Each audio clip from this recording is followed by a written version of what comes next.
Halo semuanya, balik lagi sama gue Amin di YouTube channel gue Amin Daily. Dan kali ini lu lagi nontonin segmen gue yang namanya Keluarin Aja Dulu. Yaitu segmen dimana gue bakal monolog dan gue bakal ngebahas isu-isu atau hal-hal yang lagi rame dan berkembang di internet maupun di masyarakat. Hal ini merupakan opini gue pribadi, pendapat gue pribadi, hal-hal yang gue rasakan pengen gue keluarin aja dulu. Dan untuk episode kali ini gue pengen ngebahas hal yang lagi ramai banget di Instagram termasuknya, yaitu Gus Elham. Yang mana lu kalau ngeliat di Instagram termasuk gue ngeliat di stories Instagram itu bisa ada template-template yang bisa lu klik terus bisa dihubungkan kemana-mana. Dan itu lagi ramai banget kasusnya Gus Elham, yang mana dia itu sebagai pelaku pedofilia terhadap anak kecil perempuan, anak perempuan, yang mana gue ngeliatnya cukup miris banget, yang mana kalau lu lihat di apa namanya semacam template stories Instagram gitu ya, itu kayak meluk-meluk anak, terus mencium pipinya bahkan bibirnya, yang mana kayaknya sih nggak layak sih. Gue pengen ngebahas itu dan coba kita obrolin sampai sejauh mana kita bisa ngulik nih kasusnya.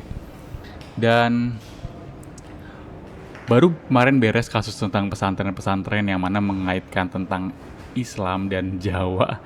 Sekarang muncul lagi kasus yang mana baik lagi Islam dan Jawa, yang mana kayak Gus Elham ini pas gue telusuri semacam anak dari pemilik pondok pesantren apa gitu. Dia termasuk penceramah atau dai semacam itu, yang mana pada kajian-kajiannya atau yang mana pada acara-acaranya dia selalu kayak seneng banget sama anak kecil, mungkin gemes atau mungkin kayak emang senang kayak kita senang sama anak kecil gemes gitu. Tapi kayaknya kalau dilihat gemesnya ini berlebihan. Karena biasanya kalau kita gemes sama bocah, kita gemes sama anak, biasanya dielus-elus aja kepalanya atau ih lucu banget, tangannya dipegang, dicubit-cubit. Ini mah kalau lu lihat sampai dicium-cium, sampai dipegang-pegang gitu kan, sampai dikenyot pipinya. Gue sih kira sampai kayak kok bisa sih kayak gini.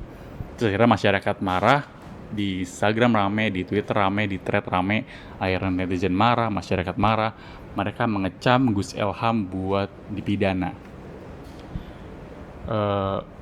Gue sih nggak tahu ya, karena kayaknya ya, gue sih melihat apakah mungkin para orang tua ini kan mereka pasti datang ke pengajian atau datang ke kajian kan pasti bareng orang tuanya ya, jadi orang tuanya ngajak anaknya dan sepakat buat datang ke acaranya Gus Elham gitu.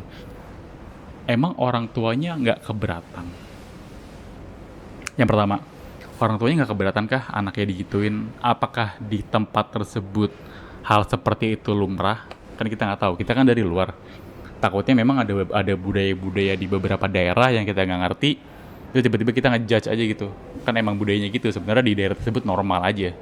Kayak misalkan orang makan ulet di daerah timur sana, di sana mah normal. Tapi kalau kita ngelihatnya, kok orang makan ulet aneh gitu. Mungkin apakah hal tersebut wajar di daerah tersebut? Gue sih nggak tahu. Dan anaknya sih gue yakin juga kalau orang tuanya nggak tahu ya, anaknya sih gue yakin juga nggak punya kesadaran kalau itu nggak boleh ya. Di sini ada dua orang yang punya peran penting menurut gue.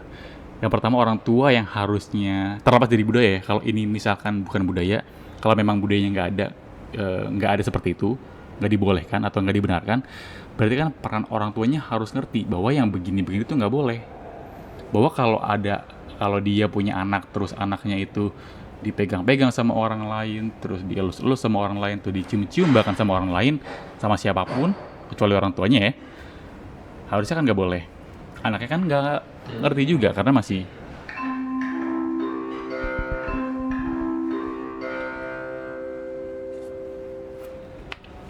dan si anak pun nggak ngerti juga kan, dia masih kecil lah ya, nggak ngerti juga, harusnya orang tuanya ngasih tahu. Yang kedua adalah masalahnya ada di Gus Elhamnya sendiri. Apakah dia nggak sadar dan nggak tahu kalau perbuatan kayak gitu tuh emang nggak boleh dilakuin, tapi dia malah ngelakuin. Gue ngerasa agak aneh, kayaknya ini emang kalau memang ini bukan budaya atau bukan hal yang sewajarnya ada di lingkungan tersebut atau di daerah tersebut atau di pesantren tersebut atau di pengajian tersebut, ini mah kayaknya udah pure pelecehan seksual sih. Udah pelecehan seksual juga masuk, terus kekerasan terhadap anak juga masuk. Ini sih kayaknya bisa dapat pasal berlapis ya. Gue cukup menyayangkan hal seperti ini, dan bagusnya ada sosmed, lagi-lagi no viral no justice, tapi ya seenggaknya kita punya tools buat ngelakuin sesuatu walaupun harus viral dulu ya. Tapi ya ini salah satu tools kita buat ngebenerin hal-hal yang aneh-aneh menurut gue. Cukup kecewa, cukup prihatin, terutama kepada orang tua yang nggak ngerti. Kayaknya pelajaran tentang edukasi seksual, sex education, ataupun tentang hal-hal yang nggak boleh dilakuin terhadap anak, gitu-gitu kayaknya harus perlu diajarin lebih ekstra lagi kepada orang tua deh. Kayaknya banyak orang tua yang nggak ngerti sebenarnya itu nggak boleh, atau memang orang tuanya malah membenarkan. Oh iya, gue takutnya justru malah orang tuanya membenarkan karena ini adalah dari tokoh agama gitu. Ini yang gue cukup sayangkan. Yang gue tahu sejauh ini, kayaknya di ajaran agama Islam nggak ada yang begitu-gitu deh. Itu mah terlalu berlebihan. Gue takutnya orang tuanya malah, ya ini kan Gus, ini kan pemuka agama, jadi anak gue nggak apa-apa lantar dapat berkahnya segala macam. Gue khawatir sih kayak gitu.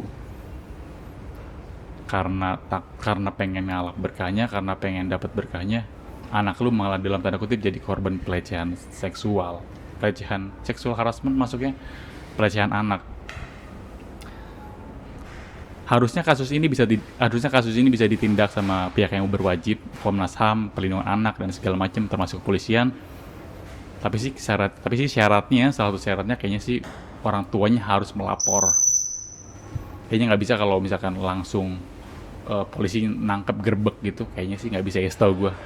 Kayaknya sih harus ada pihak yang melaporkan atas hal ini ke polisi, baru ntar polisi bertindak buat nanganin kasusnya. Tapi sejauh ini sih gue belum melihat ada laporan ya dari masyarakat, ataupun dari korban, dari orang tua korban sih gue melihatnya nggak ada. Atau emang mereka nggak tahu, apa mereka emang rasanya ini benar, nggak tahu sih gue. Oke. Tapi jelas kasus ini memang bisa kita pidanakan dengan syarat memang harus ada laporan dari korbannya. Gue sih berharap mereka ngerasanya korban ya. Kalau mereka gue nggak ngerasa korban sih, gue mikir ada yang salah. Oke, mungkin itu aja dari gue. Terima kasih telah menonton video ini sampai habis. Sampai berjumpa di video berikutnya. Thank you and goodbye. See you later.